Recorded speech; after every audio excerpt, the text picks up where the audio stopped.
A Song Can Change Your Life is made possible by a grant from the Fulton County Virtual Arts Initiative. Recognizing the therapeutic value of the arts and the need to support the creative community during the COVID pandemic, the Fulton County Virtual Arts Initiative offers operational support to enhance the art sector's ability to present virtual arts programs and creative engagement opportunities for Fulton County residents and visitors. A Song Can Change Your Life is recorded in the Black Box at the Alpharetta Arts Center, located at 238 Canton Street, Alpharetta. To learn more about programs and events at the Alpharetta Arts Center, go to alpharetta.ga.us and search Art Center, or click the link located on our website, asongcanchangeyourlife.com.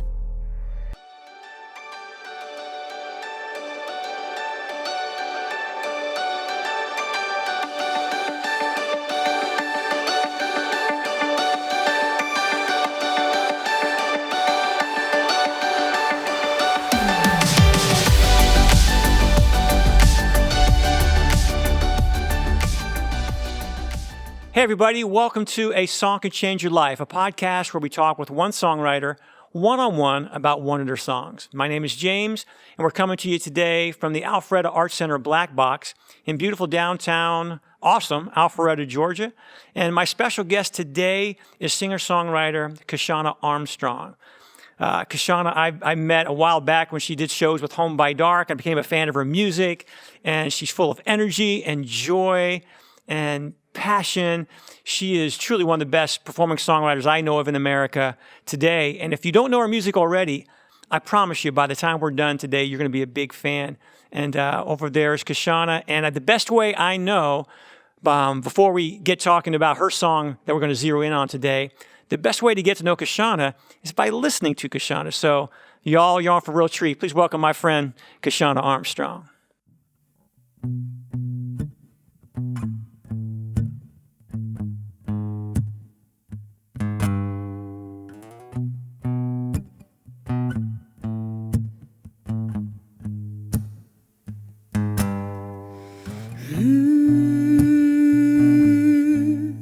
Da da da.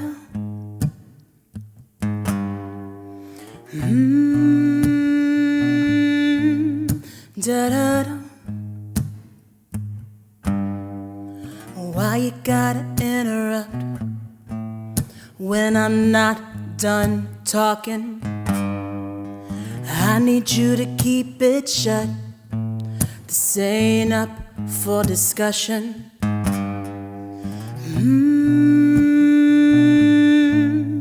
Da da da da da. Yeah, I'm pouring out my heart, 'cause I want you to see it. I know you're picking me apart, but you ain't gotta speak it. Why don't you listen?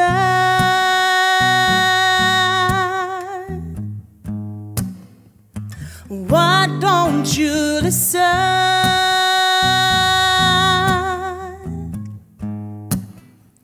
Why won't you listen?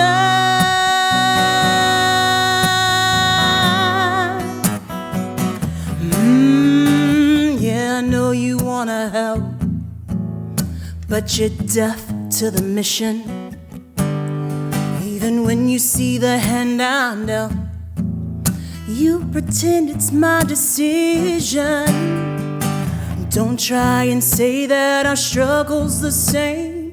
Don't lie and tell me you're ready for change.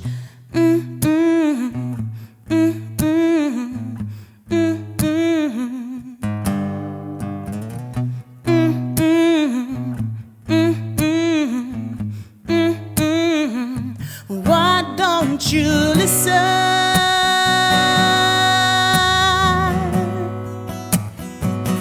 Why won't you listen?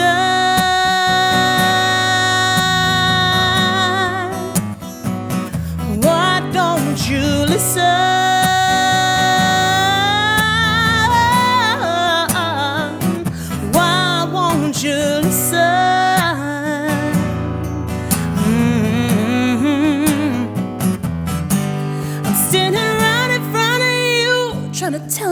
truth. The only thing I ask of you is listen. Listen. Listen. Ooh, listen. Why don't you listen?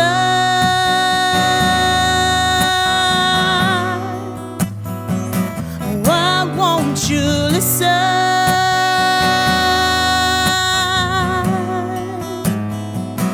Why don't you listen?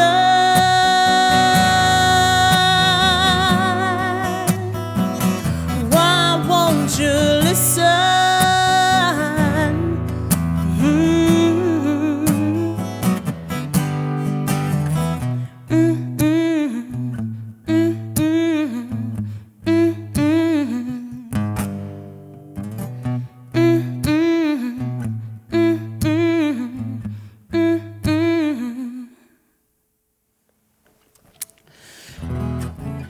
So this one is it's called Too Much.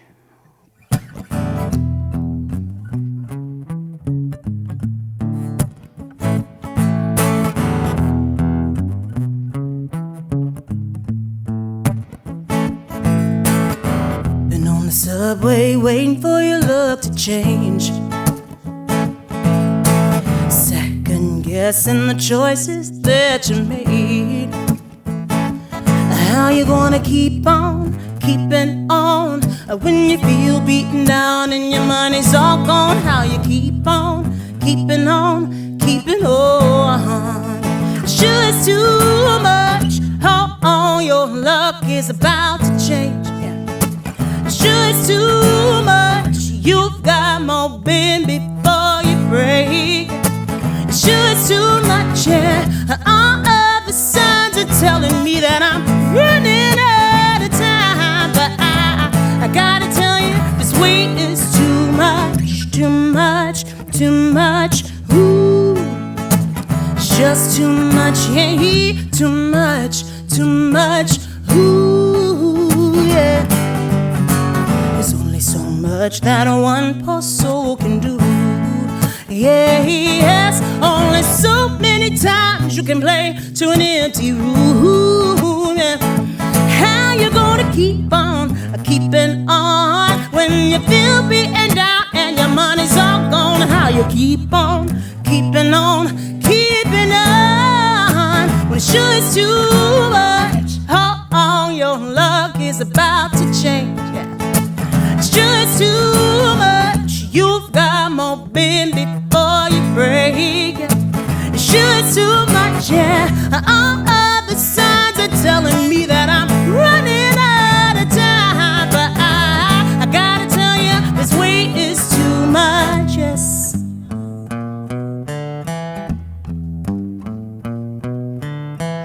Ooh, when it gets harder, hold on just a little longer. Ooh, just before the dawn, yeah. You know it gets darker.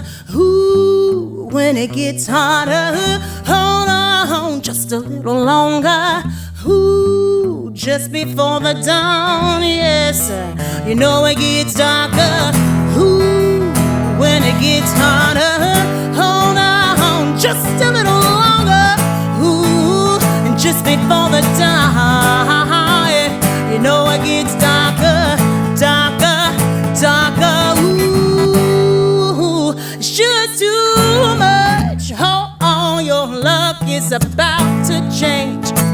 Sure too much. You've got more bend before you break. Sure too much. Yeah. All of the signs are telling me that I'm running out of time, but I gotta tell you, this weight is too much. Hold on, your luck is about to change. Just too much, yeah. You've got more bend before you break.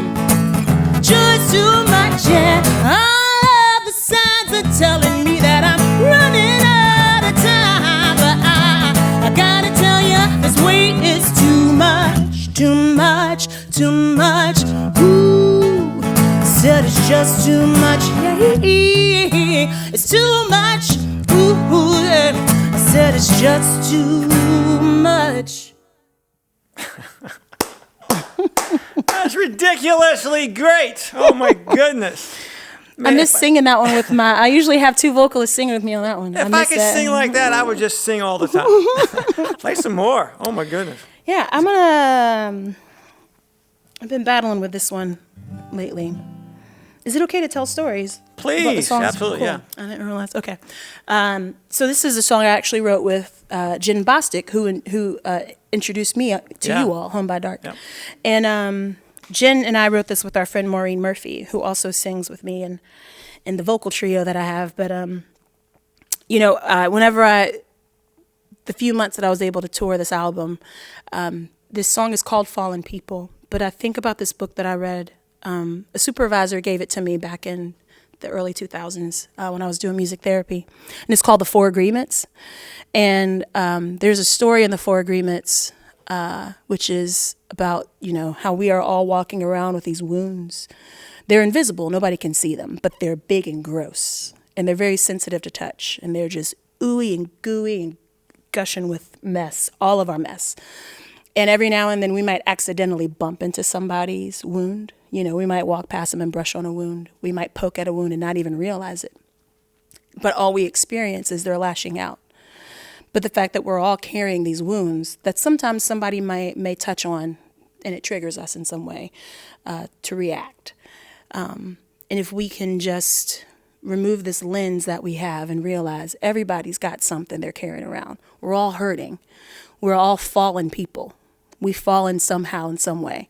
And we're all at different levels of having fallen somewhere. But if we just see each other for the wounds that we're carrying, the fact that we all hurt and we all experience hurt differently, I think that's like the first step. Yeah. In peopling. Mm-hmm. Yeah. Is seeing each other for our wounds. And so this is called Fallen People. You can blame it on religion. You can blame it on the president. Blame it on the way that we were raised, or blame it on the government. We can be angry at each other, always pointing fingers. We could use every excuse. It's so easy to do in the heat of it. Sisters and brothers, when we gonna come together? We're fallen people, living in a fallen world. We're fallen people.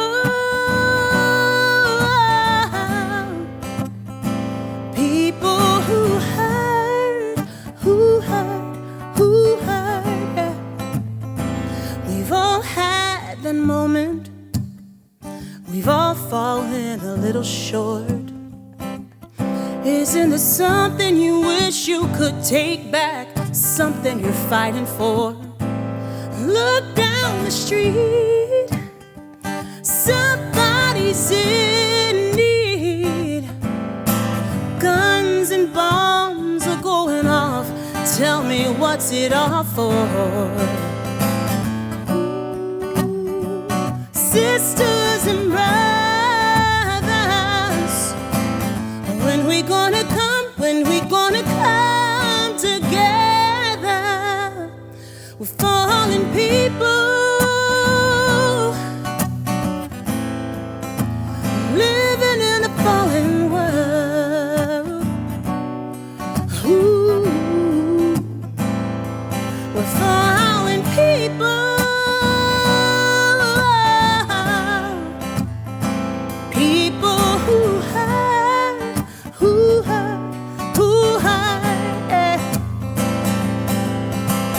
Judging at the first look, when we haven't read the whole book. The only place to start is to love from where you are. We're fallen people.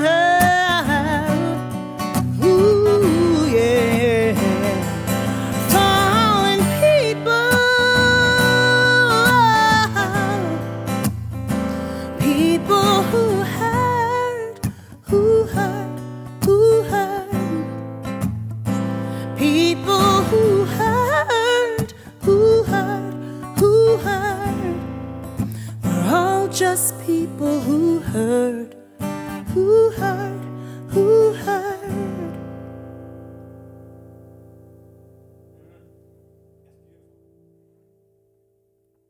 Kyshona Armstrong, that was awesome. Thank you. I love hearing you sing. I love watching you sing. You know? I don't know. I think I told you this earlier, but I believe every word you sing. And I don't, and that's not a criticism to other singer-songwriters, but I think, unless you're a really good actress, I think you mean everything you sing, and it comes out in joyful expression and intensity and passion. Am I on the right track? Is that well, you know, I've never been one to call myself a singer. Really? No, I'm not. Come I on. don't think of myself as a singer. Well, that stops today. No. You're a singer, man. No, One of the best singers I know. I know that I know that I can use my voice to get a point across. Yeah. And so I think that's where I always go to. And I just add little notes to make it happen. But I've never considered myself a proper singer, you know. But so I think that's what maybe comes across as me talking in my head. This is me storytelling. That's all I'm doing, is just relaying a story. Wow. With notes involved. Well, I think you have great control. And yeah, I think the crew around here they're all musicians too. I bet they all agree with me too. But yeah, stop it. You're a singer and a songwriter. Or we call you a performing songwriter. That's one of the other phrases I love. There we go. Yeah. That's perfect. Man, well, tell me how you drove in from Nashville.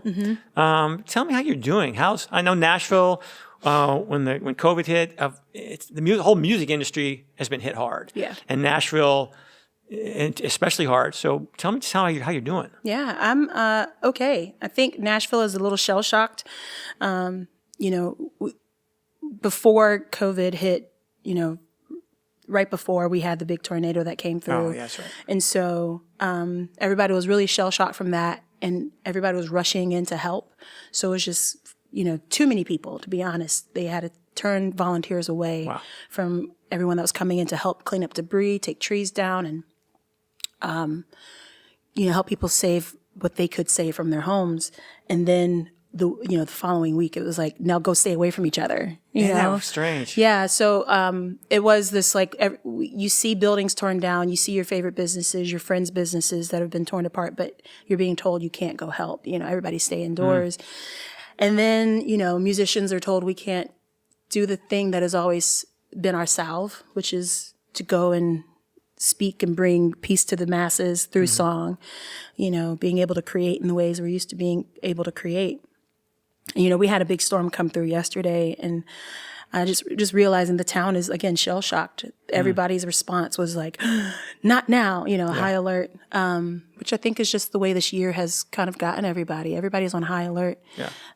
But as artists, you know, talking to my friends, we're learning a lot about ourselves and our limits, our emotional limits. We're learning how to communicate better with one another, and even with ourselves, of just being honest with, like, I'm not okay, and it's okay to not be okay. Yeah. Learning how to reach out when we're not feeling great emotionally. And also, I feel like we're all getting to know one another deeper just because there's no music to talk about. So we're actually like, how are you? Not like, how's that album going? Or how's the road been? But really, how are you? It's like talking to a buddy of mine, J.P. Williams, another writer in town, Nashville, and it's as if all the business and the lights and makeup and the dressing of the business has been stripped away. Oh yeah, everybody's right here, same level. Yeah, which is tough, but kind of cool. Yeah, because it becomes more real. Absolutely. And I've still been able to meet new people and work with them. You know, I've learned how to record from home. I've learned a lot of us are learning new trades, you know, and leaning on the things we've been scared to do. Some friends are producing now, you know. But I think it's been great just for stretching us, and also making us realize, like, oh, we could get to know one another even on a deeper level. You know, I keep a lawn chair in the back of my car now, just in case I'm like driving around, like, I wonder how this person is doing, and I'll just go and set up in their front yard. That's and awesome. Yeah, why didn't I do that before? Yeah. Why did we feel like we always had to go to a coffee shop to, like, connect when I can just bring my coffee in my lawn chair? And that's a big difference, isn't it? In that we were all hustling to gigs and writing appointments and stuff, but no one's don't exist or didn't exist for a while, and so you got the time to finally talk to people. Yeah. Yeah. I'm interested to know a little bit about how, going back a few years to your youth of like, where's the artist, songwriter, musician, where's that DNA come from in your family? Is your whole family musical? Yeah. My grandpa played guitar and sang in gospel quartets, led the choir. Both of my grandfathers did, Both my grandmas sang in the choirs. My mom did too. But my grandpa, HT, was the one that was a songwriter. But the story goes, nobody knew until after he passed that most of the songs he was singing in church were his own. Wow. And my dad plays guitar. He tours around with a gospel quartet. But yeah, nobody is. Your dad still plays now? Mm-hmm. Oh, cool. Yeah. Oh, yeah. He has a guitar problem. He has a very deep guitar problem. If you go into his office, it's my brother and I counted the amount of guitars, and we're like, "That's a problem, Dad. Like, you don't even have enough space in the house for all the guitars you have." Not a problem to him. Oh my gosh, not at all. No, yeah. And then my uncle plays, my cousins. So yeah, music is in our family. The songwriting bit, I feel like, was kind of accidental on my side. But my brother also writes, and he was like me. He came into songwriting later in life. I was 24. He might have been about between 24 and 27 when he started writing. And it was for both of us an outlet, a mental outlet.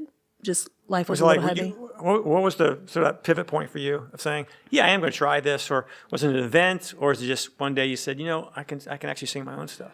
When I was a kid, I used to write songs on the piano. So I did a lot of composing. Did a lot of competitions, so I was used to like closing my eyes and I have a movie playing in my head all the time. So I was used to creating in that way. But with when I was a music therapist, I wrote with my patients, but it was very specific and very short, and it was very methodical. This is what we need for your treatment. This is the thing you need to express. So let's write that. But the pivot point for me was, I was in Atlanta working with this program called Babies Can't Wait, where I went into children's homes and worked with their families, doing co-treatment with speech therapists and occupational therapists. And so these were young kids 0 to 3 that might have had seizure disorders or speech delay, various setbacks. But that just got really heavy. And so I just remember one day I woke up and I was like, I can't do this anymore. My brain is spinning out, taking in what the families are dealing with. And then I was going into youth detention centers as well. That's a lot. Yeah. And I needed an outlet. Drum circles were not working. So I was like, let's see what happens if I write for myself. When I was young, I used to write poetry. So I was like, let me see what happens if I put pen to paper. And the very first song I wrote was called Be Still. That was my mantra to myself of just like, be still my heart, let all the worries pass you by. But that was my own therapy for myself, was to write that. And I thought that would be it. And then it just kept going. Man. Yeah. So you went, you were at University of Georgia. And out of Georgia, you started going into music therapy, or were you doing music therapy while you were studying in class? Yeah. So during the music therapy program, you practice while you do your practicum at the same time. So I was working, and they made sure you had a vast array of like experience. So nursing homes, we went into the county jail, we went to the prison, and then we went and worked with drug and alcohol programs and people that were in group homes, That's very valuable, but also great experience as what you do now as a performer. Yeah. I think the music therapy is the only reason I think I'm able to do the singer-songwriter touring around bit, that even songwriting, because of how I came into songwriting, which was as a tool to help people cope or deal with any stressors at all. Like that is the only way I know how to write, is from the healing mind of how can we solve this? How can I use this song as a tool for someone? And so, music therapy also taught me I'm a very shy person. I don't do well speaking, clearly, but music therapy taught me how to like turn on and realize like it's not about you. And that's the prayer I always say to myself, is get me out of the way, Don't let me get in the way of whatever message needs to be received, which is how I approached every therapy session. And just staying attuned to knowing that there's more to this moment than me up here singing and yelling, you know. My hope is always that somebody walks away with a message or a healing or something that they can carry on to someone else. Well, that's really commendable, especially in the industry you're in, because the solo singer-songwriter or with bands, that performer, that artist label is often about creating a brand and image and stuff. But you've stayed true. I've known you for a while, and your music has been very consistent. It's very powerful. I want to talk about the show's called A Song Can Change Your Life, and we're going to drill into one of your songs, a song called More in Common. Let me ask you, though, that phrase, a song can change your life. How does that resonate with you, that phrase? I think that's, especially this year, I'm finding songs can exist and they could have been written for one purpose or one story in mind, but depending on where you are in life, it can hit you different. And I know this song is one, and there's another song on my album called Try that has had totally different meanings pre-March 2020, post-March 2020, and even within March 2020, of just the fact that we lean on music sometimes as the one thing that's like our tether, like that'll get us through, of a message to get us through. And that is how I've always really wanted to exist in the music world, is just, how can I offer something? Like I used to do for my patients. You need a mantra? Let's write it. So how can I write the mantra for, if the world is my patient, or my patients, if everyone in the world is my patient, what is the message you need? And will that change how you react in a moment? Will it come to mind in a moment where you're in high stress? When you are about to say the wrong thing to someone, will you think to yourself, we've got more in common, you know? But that's how I think that resonates me. A song can change your life. Yeah. Well, you had a new record come out in February called Listen. You did a title track a while back. Yeah. So I pulled this off your website, and I wanted to talk to you about this for a second. But this is comments about the record, and it says, the record, Listen, is for every silent scream, every heavy load, fearful thought, and a simmering sense of anger that the repressed, the lost, and the forgotten try to hide from the world. And I read that, and your brain, my brain, so immediately goes to certain people groups and certain communities. But the more I stopped and read those words, it's for every silent scream, every heavy load, fearful thought. I said, man, this is for everyone. Every single person I know, regardless of zip code, regardless of income level, skin color, where they live, everyone deals with this. Yes. You know, and that's what you do, and what you do is so powerful, so meaningful. Why it's needed in today's world is you have aligned yourself with certain social cause, or speak to certain social issues, etc. But you've done this remarkable job of not alienating anybody.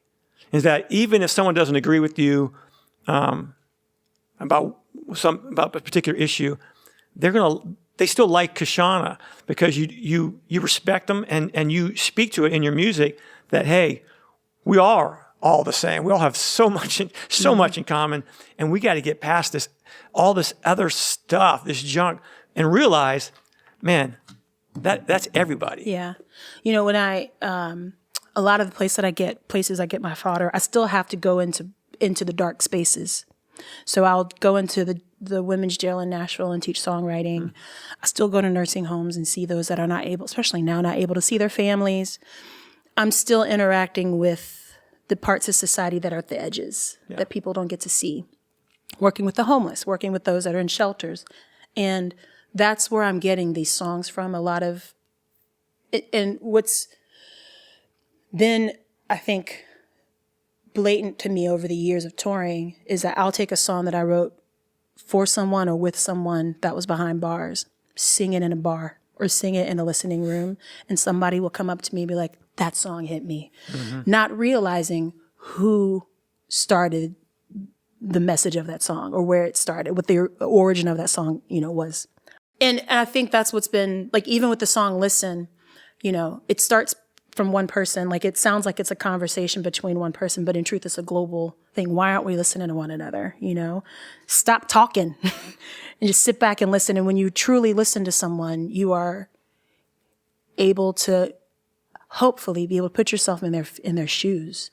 You know, it's beyond, I don't know, I feel like listen is an action word. It's one of the hardest words. It's an action, but it requires you to be still, you know, and, which now when everybody has such easy access to voice opinions and voice and justifiable opinions or expressions, but we're such a rush to tell the world how we feel that the art of listening, the act of listening, man, it is few and far between. Yeah. And that's why this record you put out, I mean, you pull people in with how it sounds and how it feels, and if people pause a second and absorb this language that you're in your lyrics, they'll see the value. I think they'll see the value in just exactly what you're talking about. When we hear things, we think of it like, oh, how does this relate to me? Right? But then if you like zoom out and you keep zooming out and you see the bigger picture of oh, this is for all. And so who else might be experiencing this silent scream? You know, your big business exec has so much in common with this 22-year-old guy that's behind bars. Exactly. You know, I think that's where the story comes from. And that's, I think, what we all have in common is our stories. Yeah. You know. Yeah. Well, the song that changed your life that has changed mine, and I'm sure it's changed a lot of people, and I want to hear how your audiences have reacted to it. But it's a song called More in Common. It's off the Listen album. And I love it. I just want to read some of the lyrics, and then we'll have you play it in a little bit. But you got your reasons, I've got mine. Ain't no agreeing, but I'm on your side. When I first read that, to me, it reminded me of a relationship, two people. You know, sometimes you're not going to agree, but you know, before the sun goes down, we're still together.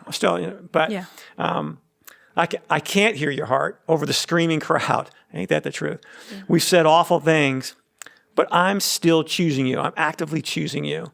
We got more in common. No matter what you think, where you've been, who you are, we still got more in common than what tears us apart. And that's exactly right. And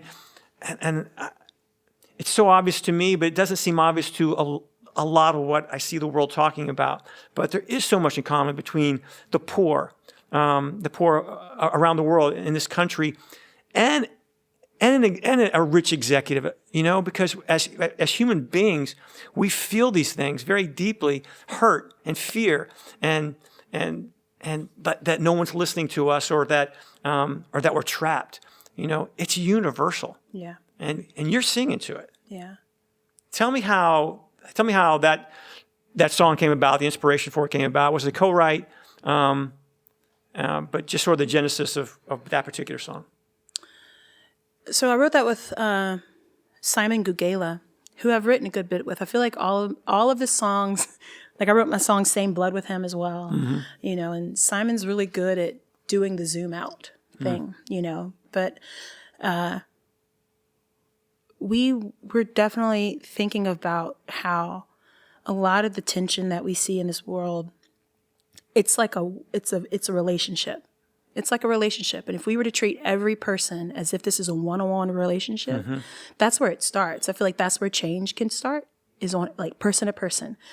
And when we make assumptions that everybody is the same, like if we make assumptions that this entire group, you know, when we make negative assumptions about people, we're missing out on the individual one-on-ones. So why not focus on you've got your reasons, I've got mine. You know, we might not agree on things. And why is disagreeing such a hard thing to do right now? You know, it's not something to alienate people over, you know. I feel like when we wrote this, we wanted to start with the person to person, because that's where I feel like change can happen, and where we can focus is on people one-on-one. If we go out and we meet one person, we could continue to meet one, like that can grow, and you can affect change in how someone reacts to the next person that they may meet. That's different, you know, from the outward appearance, like might look different or live life different than you. Is this making sense? Yeah, it is. And in part, what you're saying is, I don't have to agree with you to love you. Yes. But if I'll take the time, if I'll be active and not be such a rush to give my opinion. Yeah. But I'll listen to you. I might learn something. But even if I'm still staunch in my beliefs or whatever, there's something powerful that happens that I'm giving you time or space or part of my heart and brain to say, tell me your experience and tell me exactly what's going on with you and how you feel about it. I can't relate to it, maybe, but I'm demonstrating love to you right now in accent. And then I think the more we do that, then that conversation goes on, then you start hitting those common points. Yeah. It's like the song Fallen People where I was speaking about how we all have these wounds, we all have these, that's what we're reacting, if we can just stop reacting out of hurt and out of our, I think you and I talked about this, how we all have the boxes we put ourselves in. Just remove the boxes and think about what are the essential. We have feelings in common with one another. If we have families, there are things we want for our families. Like, let's look at our stories, like our true story. Strip away all of the fluff and the suits and titles. Strip that away, and just as a human, what is it that you need? And if somebody is lacking that, then let's address that. Let's not look at all the extra fluff that's in front of it. What is it that you need? I had my niece, she's in first grade. And I noticed that one of the things they were learning were what are your basic needs? Shelter, food, water, clothing, right. And I was thinking wow, that's amazing. They're teaching first graders this basic needs. It's the hierarchy of needs that Maslow or whoever came up. Yeah. And it's which says we can't have a conversation. If you're starving, you and I can't have a conversation about politics or about social justice or whatever. I gotta get you a sandwich or Thank you. I got you some food. Thank you. And there are people that are not having basic needs met. Right. So stop looking at all the boxes we want to have everybody in and just what do you need? And then let's talk. Yeah. And when we are at even because you have your basic needs met, then let's see what changes we can make. But we're not doing that. I don't feel like we're all yelling at each other. Not trying to meet each other's basic needs. What do you need right now? So that we can sit here and have a conversation and be on, I feel like, an even playing field. I hope that makes sense. But it does, and it does, and that's what's powerful about songs, and why I think songwriters and songwriting is such a powerful force in the world. Is because if I were to talk these lyrics in a group of people, there's some resonance, but there's something powerful about melody and music that gives you access to people's hearts and minds and eardrums that penetrates in a different part of our being. And so you start humming, and that tears us apart. It penetrates us. Yeah. And so I think it has great purpose and great value. this is the one song on the album where I'm not yelling. And that's I feel like most Was that of the, intentional when you wrote it? Mm-hmm. Yeah. we wanted to keep it. We definitely said that let's keep it just gentle, it's a conversation. Yeah. Because I have a song in the album called "We the People," which it is just at the height of the register, and I am just screaming, and then my voice is low, so it sounds like anger. But this one, we just made sure to write it as even and chill, and it's actually one of the favorite songs of my band. Whenever they play it, they're like, "Oh, I love this song," because it sits. Yeah. And for them, they love creating an atmosphere and just building this gentle atmosphere on a cushion, just support, which we've talked about that. They're that's how we could be in the world if we looked at how can we add to this message? Mm-hmm. How can we add to the world right now and just support each other? And I know that's from a playing standpoint, as musicians, that's something that they find value in this song with is being able to, it's a stretch for them. I'm not going to be flashy. I don't need to show off and show my skills. I just want to support this moment right now and this message. Mm-hmm. And if we could all be, that bass player that's I'm going to play this one note right now to support you, Yeah, yeah. But so how is this? Record came out in February. Is the song older than that? So were you able to play it live for some audiences before COVID hit, and were you able to gauge a reaction both live and then also from people buying the record or hearing it? I'll be honest though, before COVID, I didn't play this one much. Yeah, I was pushing different songs, different messages before that. Like there's a song called Fear on the album. Another great song. Yeah. And I was pushing a different feel. But during all of this, I think it came to after the tornado in Nashville and then COVID, just like, oh man, we have all been stripped down to the bare bones right now. And that's when this song came out, like, I should be playing this one more. I was playing another song, My Own Grave, which was self-centered. That's the one self-centered song I have on the album. Mm-hmm. But about me and my pain and my struggle. It's a great song too. No, thank you. But yeah, this one definitely shone through. And I think I started playing it more on the live streams. And the reactions, like actually people emailing me after watching a live stream.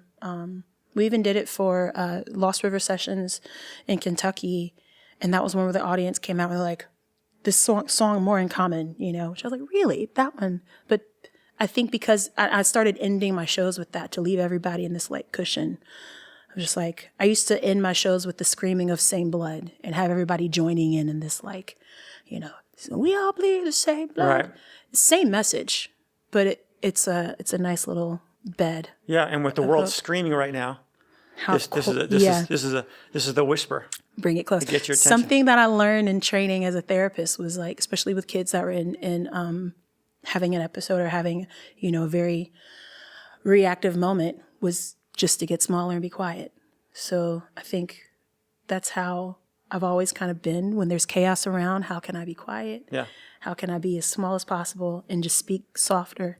And this song, I feel it does that. It's just this. Well, my guess is that this will be a Kyshona song for 50 years. You know, you can't sing anymore because to me it's evergreen. It's universal. It's a wonderful song to listen to anyway. But the messaging of it, again, it's not heavy-handed. And in a time where a lot of music is just punching you with everybody trying to get their point across, this is more. It's kinder to me, and not only is it sort of an ideal or poetic, as you and I talked before, it's actual. Mm-hmm. We literally have more in common than what tears us apart. Yeah. And we don't spend enough time talking about that or relating to that. Everything from genetics to basic emotions to the stuff we deal with on a regular basis that no one knows about. Yeah. We got more in common than tears us apart, Kyshona. Yeah. So I would love for you to sing this song for us. So would you do that? Absolutely.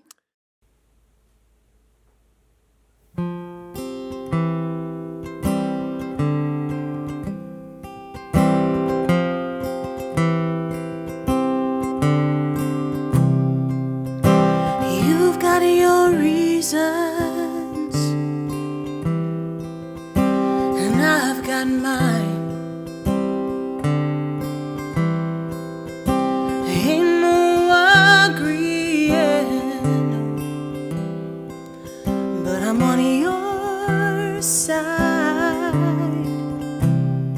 I can't hear your heart over the screaming crowds. We've said awful things, but I'm still choosing you now. We've got more in common. We've got more in common. No matter what you think, where you've been, who you are, we've got more in common than what tears us apart.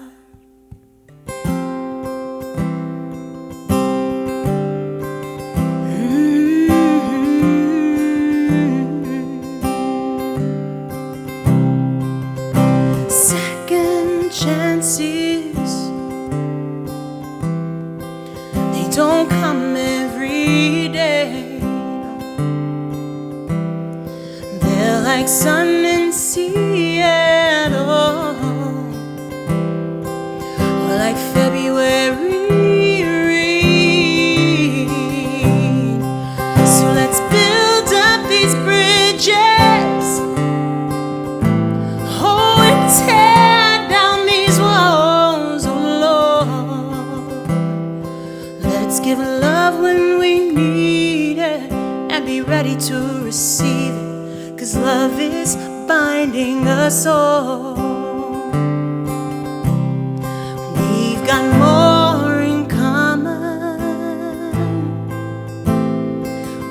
got more in common.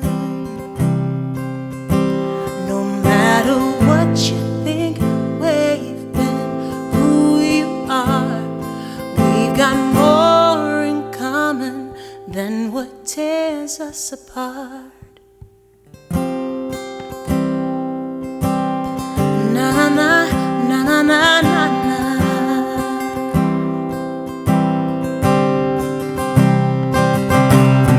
Take my hand, we'll rise together through the fire. You are my brother. The more we seek, the more we find it. More in common. Take my hand, we'll rise together through the fire. You are my brother. The more we seek, the more we find it. More in common. Take my hand, we'll rise together through the fire. You are my brother. The more we seek, the more we find it. More in common. We've got more in common. We've got more in common. No matter what you think, where you've been, who you are, we've got more in common than what tears us apart.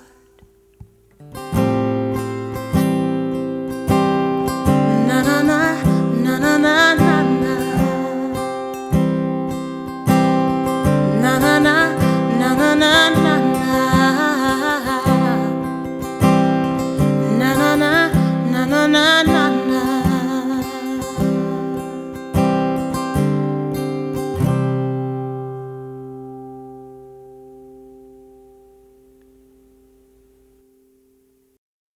Such a great song, such a powerful song, a song that changed my life, and it will change, has changed, and changed people's lives for maybe forever, you know? So thank you. Tell our audience, tell me what's next for you, because there's still some uncertainty in the industry side of things, but you mentioned a possible relocation, but just from the career of Kyshona Armstrong, what's coming up for you? Coming up, I'm doing online therapeutic songwriting classes for people or sessions. They can do that through your website? Yeah, if you go to Kyshona.com, you can find it's Kyshona.com/yoursong. And I'm just helping, nobody has any experience writing. I'm just helping people write their story. Yeah. And that's great. Yeah, and it's you can use it as a therapeutic tool if you would like, you know, if you are just wanting to be creative. I'm also, you know, working with youth still, teaching songwriting classes every week. And trying to get back on the road, hopefully at the end of the month. We'll see how it goes. Everything's pretty loose right now. Yeah. So just learning how to hold gigs very loosely. But if you check out Kyshona.com, I'll have those listed there as well. As well as like if things are continuing, if they've been canceled or changed to a live stream. Yeah. Yeah. Well, we're going to get you back to Alpharetta to perform with Home by Dark as soon as possible, as soon as we start doing shows again. You are a tremendous songwriter and performer, and I just like being around you. You're such a positive spirit. You exude love, both how you carry yourself, but also through your music. You demonstrate love to your music, and man, we need more of this, so much more of this. So thank you. And from here forward, you are a singer. All right? No more of that. You come back to it. I don't ever want to hear that. I don't want to check out another podcast, anything with Kyshona saying, I'm not really a singer. It's like, no, you're a singer. You're all right? You get deal? Okay, deal. All right. Thank you for being on a song. It can change your life, Kyshona. Thank you.